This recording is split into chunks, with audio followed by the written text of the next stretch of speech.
test of the weather radio's warning device. During potentially dangerous weather situations or other emergencies, specially built receivers are automatically activated to warn of the impending hazard. Tests of these receivers are normally conducted by the National Weather Service every Wednesday between 11 a.m. and noon.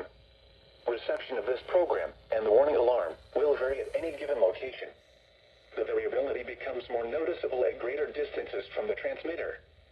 To provide the most consistent warning service possible, the warning alarm will be activated for warnings, selected watches, and other environmental emergencies affecting the following North Carolina counties: Alamance, Alexander, Allegheny, Anson, Bertie, Cabarrus, Caswell, Chatham, Davidson, Davie, Durham, Edgecombe, Forsyth, Franklin, Granville, Greene, Guilford, Halifax, Harnett, Hoke, Iredell, Johnson, Lee, Martin, Montgomery, Moore, Nash, Northampton, Orange, Person, Pitt, Randolph, Richmond, Rockingham, Rowan, Scotland, Stanley, Stokes, Surrey, Union, Vance, Wake, Warren, Wayne, Wilkes, Wilson, and Yadkin.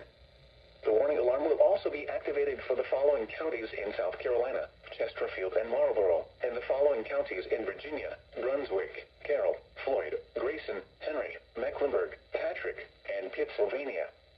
This includes the independent cities of Galax, Martinsville, and Danville. Repeating, the National Weather Service has just activated the public warning alarm tone in the test of the weather radio's warning alarm system.